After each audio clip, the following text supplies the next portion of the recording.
Hello students, अब हम लोग पार्ट नंबर 10 पे आएंगे इकोनॉमिक कंसेप्ट्स एंड प्लानिंग के। तो अभी तक हम ये देख रहे थे कि जो प्लान्स हैं इंडिया में वो प्लानिंग कमीशन बनाता है।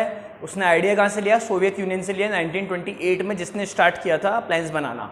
1950 तक इंडिया में भी वो आइडिया पहुँच गया और इंडिया ने प्लानिंग कमीशन बना दिया और ये अब प्लान्स बनाता है इंडिया के लिए। अब बात क्या है कि प्लानिंग कमीशन का नेचर कैसा है? प्लानिंग कमीशन क्या है देखिए, तो प्लानिंग कमीशन एक स्ट्रक्चरी और एडवाइजरी बॉडी है। आप लोगों के पेज नंबर 183 पे पहली लाइन लिख रही है। प्लानिंग कमीशन क्या है?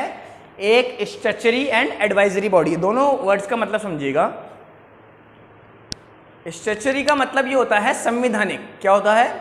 संविधानिक। किस वर्ड का? स्ट्रक्चरी का। संविधानिक वो चीज होती है जो संविधान के द्वारा स्थापित हो। भारत का संविधान 1950 में बन गया था। प्लानिंग कमीशन संविधानिक है, यानी कि संविधान में उसका जिक्र है। कुछ चीज़ों का संविधान में जिक्र नहीं है, कुछ का है। जैसे फॉर एग्जांपल एक इलेक्शन कमीशन होता है जो चुनाव करवाता है, उसका भी संविधान में जिक्र है ना। प्लानिंग कमीशन का संविधान में जिक्र है, यानी कि संविधान में उसके रूल्स लिखे हुए हैं सारे कि प्लानिंग कमीशन में कितने मेंबर होंगे, कैसे चुने जाएंगे, प्लानिंग कमीशन का काम क्या होगा, कैसे आप मेंबर्स को हटा सकते हैं। ये सारे जो rules and regulation planning commission जुड़े हुए हैं सारे कॉन्स्टिट्यूशन में लिखे हुए हैं, संविधान में लिखे हुए हैं। इसलिए ये स्ट्रक्चरी बॉडी है, इसलिए ये एक स्ट्रक्चरी बॉडी है। एडवाइजरी क्योंकि ये एडवाइस जारी करता है। गवर्नमेंट ऑफ इंडिया को एडवाइस दे रहा है ना प्लान्स के लिए कि आप क्या प्लान्स बना सकते हैं। देखिए ऐसा नहीं होता डायरेक्ट यही जारी कर देता है। हर चीज़ राजनीतिक हाथों से होकर गुजरती है। यहाँ तो अधिकारी बैठे हैं, इन्होंने प्लानिंग कमीशन मान लीजिए 5 साल के प्लान्स बना लिए। अब पहले ये जो है वो नेताओं के हाथ में, जो हमारे उच्च शीर्ष पदों में बैठे पॉलिटिकल लीडर्स हैं, जैसे पीएम हैं या उनसे जुड़े मंत्री हैं, तो उनके पास जाता है कि हाँ ये सही है नहीं है, यानी कि एक तरह से एडवाइस देता है। वो हो सकता है कि जैसे मान लीजिए इन्होंने 10 पॉइंट्स बना के तैयार करके दिए कि ये 10 पॉइंट्स इंडिया की प्लान्स में अगले 5 साल तक होने चाहिए। तो हो सकता है एक आध चीज़ समझ में नहीं आई प्राइम मिनिस्टर को, तो उन्होंने हटा दी, 9 ही रह गए, एक आध चीज़ अपने मन से जोड़ दी। तो ये तो एक तरह की एडवाइजरी है, ये एडवाइस देता है, सलाह देता है ना। उस सलाह पे अमल किसको करना है? हमारे पॉलिटिकल लीडर्स को करना है। उनको फाइनल इसको जो देश के लिए छपते हैं, किताबों में छपते हैं, फिर इसको मतलब देश के साथ साझा कर देते हैं कि हाँ ये हमारे प्लान से 5 साल तक, है ना। तो वो देश से जब आपको शेयर करनी है उस चीज़ को, तो उससे पहले एक बार वो पीएम के हाथों से होकर गुजरेगा। तो वो हो सकता है उसको कुछ प्लान्स बढ़ा दे, कुछ प्लान्स घटा दे। तो एक तरह से एडवाइजरी बॉडी है, कंफर्म भी बॉडी नहीं है। जैसे मान लो ये कंफर्म नहीं करता उनको कि 10 प्लान्स इन्होंने बनाए और डायरेक्ट छाप दिए लोगों के लिए, नहीं, पहले एक बार वो पीएम वगैरह उसको पूरा देखेंगे, फिर उसके बाद वो होगा। तो इसलिए एडवाइजरी बॉडी है। फिर क्या हुआ था? 1950 में प्लानिंग कमीशन बना। 1952 में एक और संस्था गवर्नमेंट ने बनाई, इसका नाम था एनडीसी, नेशनल डेवलपमेंट काउंसिल। क्या नाम था? NDC, national development council. इसका काम क्या था? ये इस पे नजर रखने के लिए बनाई गई थी, यानी कि इसको गाइड करने के लिए बनाई गई थी। प्लानिंग कमीशन कुछ गलती करे तो उसको गाइड कौन करेगा, उसको सलाह कौन देगा, उसको सही दिशा पे कौन लाएगा? National development council. ये कब बनाया गया था? 1952 में। तो इसमें यही चीज़ है बस, जो आपके पेज नंबर 183 पे शुरू में लिख भी रही है, objectives of economic planning in India से पहले वो सब बातें यही लिख रही हैं जो मैंने यहाँ पे लिखा है। तो आप इसको नोट कर लें, काफ़ी है ये। तो स्टूडेंट्स हम लोग अब आगे बढ़ते हैं। अब हम पढ़ते हैं जो प्लान्स आपकी बुक में पेज नंबर 182 पे जो प्लान्स की टेबल बन रही है उसको समझते हैं क्या चीज़ है वो। देखिए वही बात है कि प्लानिंग कमीशन 1950 में बन के तैयार हो गया, ठीक है। अब प्लानिंग कमीशन का काम क्या था? प्लान्स बनाने थे उसको आगे के लिए। तो उसने पहला प्लान बना के तैयार कर दिया 1951 में। 1951 में फर्स्ट प्लान इंडिया के लिए बन के तैयार हुआ। 5 साल चलेगा, 1951 से 1956 तक 5 साल के लिए प्लान बना दिया। अब अगला कब बनेगा? 1956 में, है ना। तो ये 5 साल के लिए प्लान्स बने। मेन फोकस एग्रीकल्चर पे था। देखिए क्या होता है, अभी इन सब पांचों जो ये 5-5 साल के प्लान बने लगभग 12 बनेंगे। तो आपको सबका याद रखने की जरूरत नहीं है, सिर्फ आपको 12th प्लान का याद रखने की जरूरत है कि क्या 12th प्लान में बातें हुई थी, क्योंकि ये सबसे रिसेंट है, ये सबसे नया है, इसलिए आपको 12th प्लान का याद रखने की जरूरत है, शुरू के नहीं है। लेकिन मेनली मैं आपको बताया था एग्रीकल्चर पे फोकस था। जो पहला प्लान था उसका फोकस किस पे था? एग्रीकल्चर पे। तो 1951 से 1956, फिर 1956 से 61, 5-5 साल का गैप दें। आप लोग बीच में देखेंगे कि कहीं ना कहीं, है ना, गैप आ रहे हैं। जैसे फॉर एग्जाम्पल 66 के बाद डायरेक्ट 69 में, है ना, जो 4th प्लान है। फिर उसके बाद 8th प्लान 1992 से चालू हुआ, 1990 के बाद, है ना। तो ये जो गैप्स आ रहे हैं ना, ये गैप आते हैं पॉलिटिकल इनस्टेबिलिटी की वजह से। पॉलिटिकल इनस्टेबिलिटी कैसे? सरकारें गिर जाती हैं, देश में कुछ ऐसे हाल हो जाएं, जैसे कि एक प्लान तो वॉर की वजह से हुआ था, इंडिया पाकिस्तान की वॉर हो गई थी, है ना, इंडिया चीन की वॉर हुई थी, उस वजह से हुआ, वहाँ गड़बड़ हुई।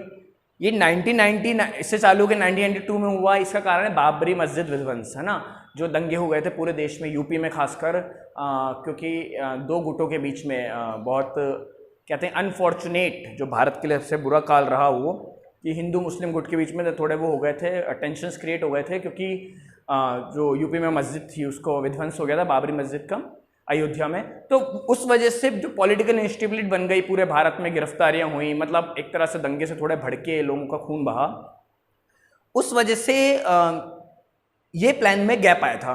तो ये इतना इंपॉर्टेंट नहीं कि गैप्स क्यों आए थे, लेकिन मैं फिर भी आपको बता देता हूँ कि पॉलिटिकल इनस्टेबिलिटी की वजह से आए थे ना, सरकारें चेंज हुई। ऐसे देखिए, एक लिख रहा है कि जो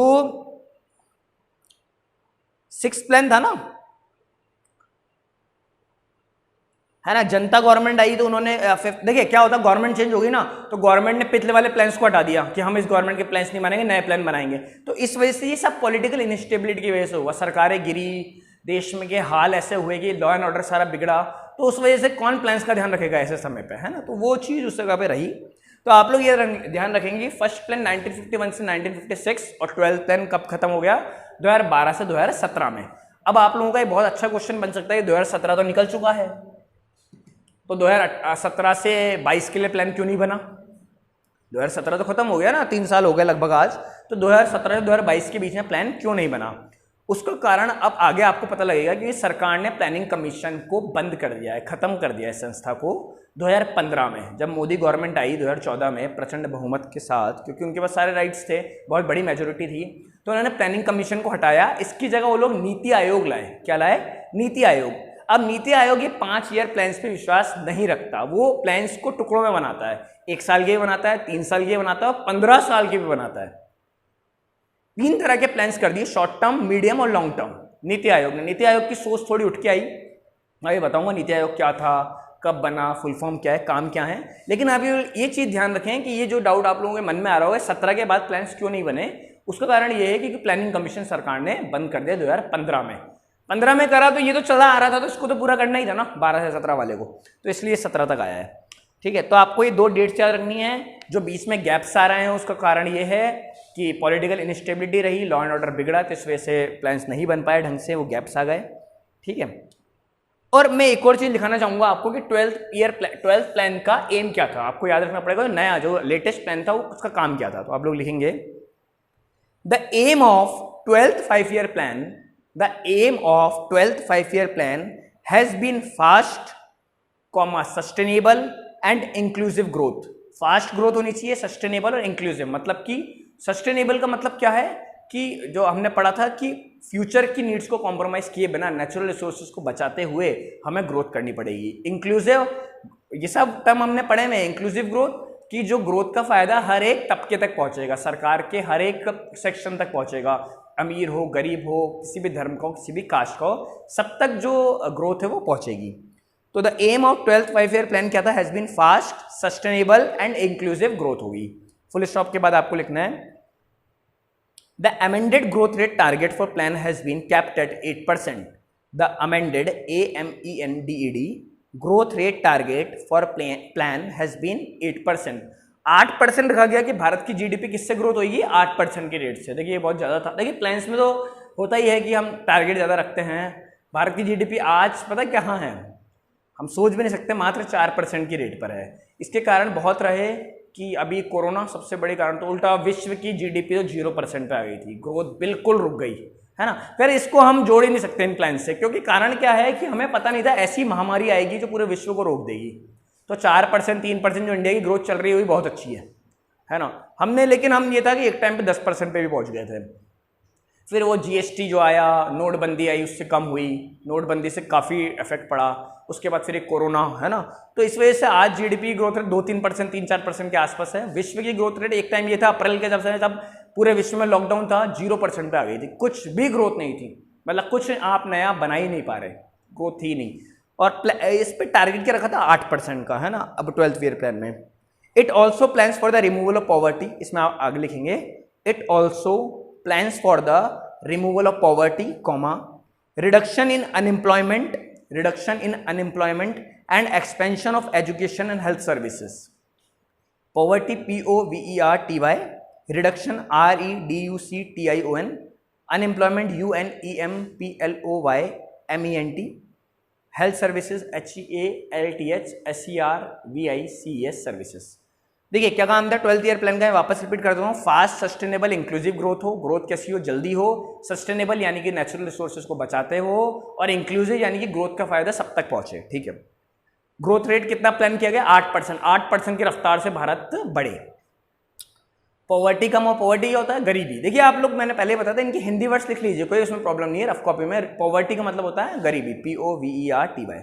अनएम्प्लॉयमेंट, बेरोजगारी कम हो भारत की, और एजुकेशन हेल्थ सर्विसेज यानी कि हर इंसान तक एजुकेशन और हेल्थ की पहुंच हो। ये 12वें प्लान के आपके प्लानिंग के पॉइंट्स थे कि क्या क्या हमने प्लान किया था।